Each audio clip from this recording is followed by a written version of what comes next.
If you don't see results in the first 2 days or the first week, I'm done. That's the mentality of most people. The struggle is too real. We're not patient. We like in a world where you can Google the best restaurants around me right now, no one is patient. And for you to lose weight, for you to stop drinking, whatever the hell you're going through, it takes a lot of patience, a lot of time, and a lot of pitfalls, a lot of plateaus. You're gonna hit so many fucking plateaus. If you don't know how to get around that plateau, it's not gonna happen fast. There is no hack, man. There is no fucking life hack. I absolutely hated running. But I knew for me to grow, I had to do this thing every single day. I wanted to start callousing my mind. I wanted to start becoming a better person. And how you become a better person, how you gain mental toughness, how you become the person you want to be, is constantly facing the things that you don't want to face. Do it, and do it, and do it, and do it. That's the hack. The hack is gonna suck. And that's what I realized. It was important for me to finally realize, stop being all these fake people I used to be, stop being afraid. There was no growth until I cut myself down to nothing, to the person I really was, the real human being. And once I found out who I really was, that's when I started growing. I was trying to build on top of a lied up foundation. You can't build a house on a foundation. So I had to get down to the actual mineral soil of who I was, and that's when you can start real growth. It starts to peel all those layers away, all those artificial layers away. If you're willing to suffer and go back in the grind, that internal dialogue you have with yourself when you're in misery and you're uncomfortable, it's a real, scary, unfiltered, no lying dialogue between you and yourself. And people know exactly what the I'm talking about when you're in a bad spot in life and your mind is saying all kind of shit. That's who you really are. That's the real you. No Rocky Balboa moments going on up there. Like, hey, it's round 14. Let's come on. We got this. No, it's like, this. I'm out of here, man. This is crazy. That's where the growth happens. When you're able to stay in that moment and talk yourself back into the suck of wherever you're going through, and you start stripping those layers away. But as you're stripping those layers away, you're building calluses over top of shit in your mind.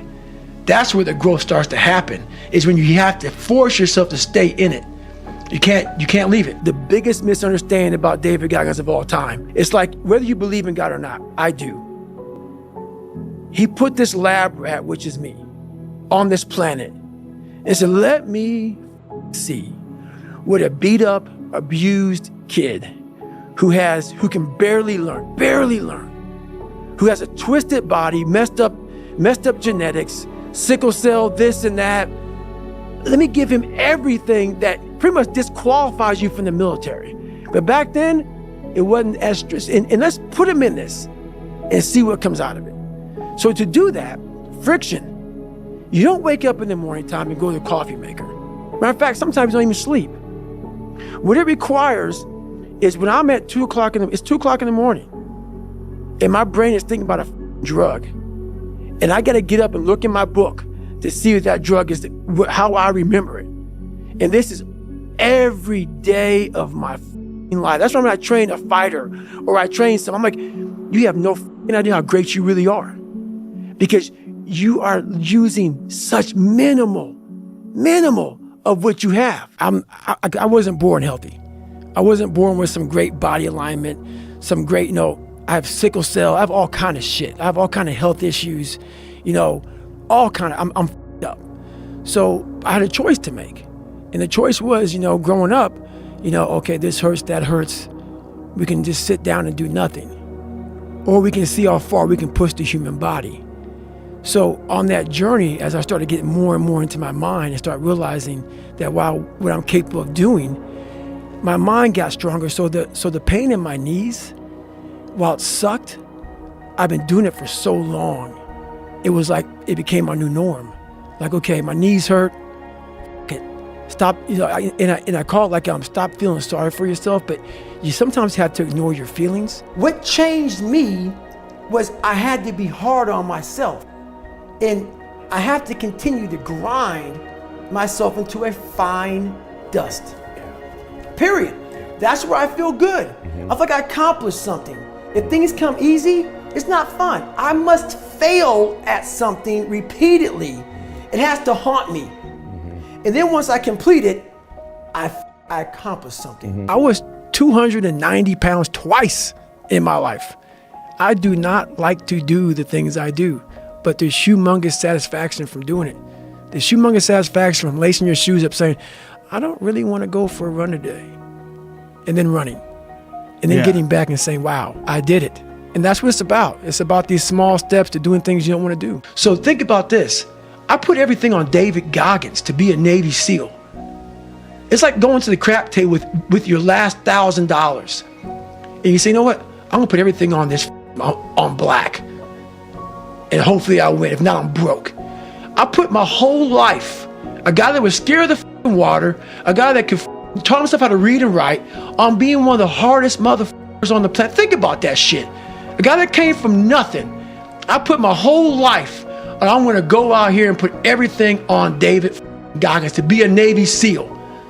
Not to go be a Boy Scout or some shit, a Navy SEAL. And I look at that, and I did all this shit just to get the opportunity to succeed. That's what people don't understand, man. If people see the end result. I remember that guy saying, my God, man, I can't believe what I've just done. I put everything, ruin relationships, ruin this, ruin that, put everything on. In fact, I have to become someone in this world, or I'm no good for anybody. There's so many things I had to get over, and I found humor. I found humor in my suffering. I was like, mother, what are you doing out here, Goggins? Like, this is crazy. Like, you're literally trying to reinvent the wheel, but I was trying to reinvent my mind. And I used every single tactic possible to do that. I didn't want to live in this world where I was a fake human being anymore. And I was tired of blaming everybody for where I was at. I invented a motherfucker. I actually sat back when I was fat, nasty, out of shape, miserable, and created a human being in my mind that didn't even exist. And said, that's what I want to be. I want to be that guy. I want to be a guy that's capable of doing exactly what I'm doing today. And you have to, if you weren't born that guy, that mentally strong guy, he can be made. Woman, man, whatever the hell you are. It can be made. But in making that person, you have to be able to turn down book deals. You have to be who the you are every day of your life, and never care about anybody who gets in your way that says you're not doing something the proper way. A lot of people see what they see. Maybe you're out of shape. Maybe you look lazy. Maybe you look slovenly. Maybe your outward appearance is not what it should be. No one saw what was inside of me. And that's the one thing I was afraid to pull this out, because who I was afraid kid, but something always said, man, you got more in you. I'll tell you this, I started really realizing that when I started overcoming myself, I started getting around these real alpha males, these hard men. And I always put people way above me when I was growing up. Like, my God, they had to have a lot more than me to get to where they're at. And a lot of them did. But once you get around the best of the best of the best people, you can kind of start breaking them down and realizing, man, you're just as up as me. Like we all have, but all you did was you hit it better. Your upbringing, your mom and dad, your society, the way you were raised, it hit it better than mine. You weren't the only black kid, or there was like 5 in a school. I can't hide. Going through buds, I was the only black kid. You can't hide. But I started realizing, just because I look different than you, a lot of you can't hide either. So it started giving me courage through watching people that we all have a story. We all have a jacked up life in one way or another. Some of us don't have the guts to talk about it, though. And that's where I found the guts to talk about mine. Most of us fail in life because we're afraid of what everyone around you is thinking. That's 100% truth. So we live by the narrative of other people. When I first called a recruiter to be a Navy SEAL and I was 297 pounds, the first recruiter looked at me and said, "You're not going to be able to make this, man. So what he was doing was he was projecting his energy on me. He knew he couldn't be a fucking Navy SEAL. So God helped this black guy, because I was only the 36th African American to make it through in over 70 years. How's this black fat guy gonna make it through in my ass? He wouldn't even want to try. So he's projecting it. So a lot of us who are negative people, all we do is project how we feel on other people. So what happens is there's a lot of negative people walking around the planet Earth who are afraid to try. Because everybody, a lot of people are very negative in this world. So we are afraid to fail. Why? I told you, man. Shouldn't even try it, dude. Just chill out, relax. Why are you so crazy? Why are you so obsessed? So all that stuff drives the quitting mind, I call it. The mind wants to quit. The mind's tired. The mind's tired. The mind's deserving. The mind thinks it's very deserving. So yes, the biggest problem in this world is other people, not yourself. It's other people in your head. They are puppet mastering you pretty much on your life. I don't laugh. My dad beat the laughter out of me. When you can't read and write and you're trying to hide out in classes and please don't call on me and shit, and you're all scared and shit everywhere you go, you're nervous and you're panicked and you're stuttering, and you know your whole life is that shit. There's not joy in that shit. That becomes who you are no matter how much you change. You're scarred. So people are like, my God, man, you never smile, you never do this. It's my life. It's my life. So you got to teach yourself how to read and write and also smile and say, it's okay. A lot of things aren't like, man, why don't you do this? Like, I don't judge people. That's why I don't judge people. Man, you don't smile, you look so hard like this. Read my book and don't forget where I came from. It's who you are. You have to undo that shit. And no one came down and trained me on how to be happy, how to find peace, how to do this and that. That's why I'm so glad I found it through suffering. The greater the suffer, the greater the peace I found. But you have to reflect on where you came from the dungeon of hell that I came from. I had to reflect on that shit to find final peace and be able to say, wow, motherfucker, if you die in this bed at 40 years old, I'm the happiest motherfucker in the world because I did it. I pissed people off along the way. Some people don't like me, Merry Christmas, whatever. But you can finally look in the mirror and you can cuss on damn Rich Roll shit and don't care what they say about you and be happy with it. Life beat me the up bad. I was knocked out in the 12th round of a 15-round, heavyweight bout. I was knocked out. But what happened was in the 12th round, when the challenger turned his back on me, I was getting the up. And I got up and won the next 3 rounds and knocked that motherfucker out in the 15th round. So that's my mind about can't hurt me. I was hurt, man.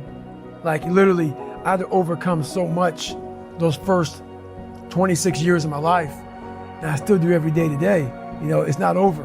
But the mentality of can't hurt me is just that. No matter what's in front of you, man, you have to face, you have to confront, you have to overcome and move forward. The one thing that made me who I am today is being vulnerable.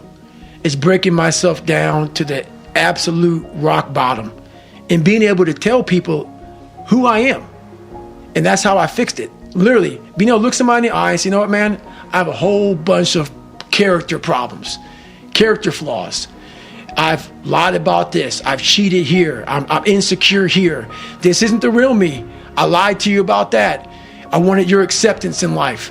All those things happen. But the thing about it is that we get judged so quickly by who we are. We don't know. We don't go to where it happened. Life created this person, me. Life created me to be this up person that I was back in the day. And I had to realize, man, that's okay, man. It's not my fault. Now I gotta go back and fix this shit though. So a lot of this isn't your fault, why you do some things you do, why you feel the way you feel. But no one's coming back to save your ass. You have to go back to where the shit started, wherever that place is for everybody, and have the courage to go back there and start fixing what broke you. And that's when I was like, hey, I'm up. I'm gonna go back and fix this. What separates me from a lot of people is they go into a daunting task, and the task is overwhelming. Like when I heard the pull-up record was 4,020 pull-ups, and I was talking about breaking this record, people are like, oh my God. I went right to a pen and paper. They go, what are you doing? I'm doing the math, man. What are you talking about? I'm open-minded to the fact that, okay, if I do 5 pull-ups in a minute for so many hours, I can get so many pull-ups in. How much time do I have to rest? I was breaking the math down. You have to be open-minded to the possibilities that I can do this. Once you shut your mind down to the possibility that it can be achieved, there's no way it can happen. So that's why my eyes and my body light up about things, because I know that if you're in a fight, you have to attack. You have to keep attacking. The enemy has to know he is not going to give up. You must break the soul of whatever the f is in front of you. That's what I realized. I was never breaking the soul of anything in front of me. So that's why I came up with the thing called Taking Souls in my book. I started to devise ways to break a soul of a human being, of an object, of whatever's in front of me. If you keep on attacking something, nothing wants to stand in front of anything that is relentless. Nothing. It's about finding energy and strength when you have none. Like a lot of times in life, like that situation right there, man, it's the worst time of your life. There's energy all around us, but we think that we have to have it. It has to come externally a lot of times. We gotta have like a TV in front of us, watch somebody, listen to a podcast, listen to a great music. A lot of times in life it's quiet. And those are the times when you want to run and hide. You gotta be able to find energy. You gotta make up games, make up tricks, make up whatever you can to get to the next evolution of life. So taking souls is just another way. It's not about hurting the person you're against. It's about finding a tactical advantage in every situation you physically can to get to the next. You're trying to inch further to the goal line. The goal line is whatever it is for you. For me, I want to get through Hell Week. Now I want to get through Hell Week with my head up high, being strong. I don't know what the goal line is for everybody. My goal line has been very different for most people. But you're trying to find energy and strength to stay in the fight, to continue on until you get that second wind. The second wind is coming, whatever the second wind may be for you. It's coming. But what happens is we get so stressed out that the end is so far away that we just can't find another foothold or another handhold, so we jump off the cliff and we just fall. There's another one. You got to find it. So taking souls is one way to do it. And every day you wake up, it sucks. And when it's over, you feel better. It sucks, you feel better. And as you get going, as every step you take in that journey, as you're like, for me, I run every day. I hate it. But every step I take, I'm like, all right, motherfucker, you're beating the demon again.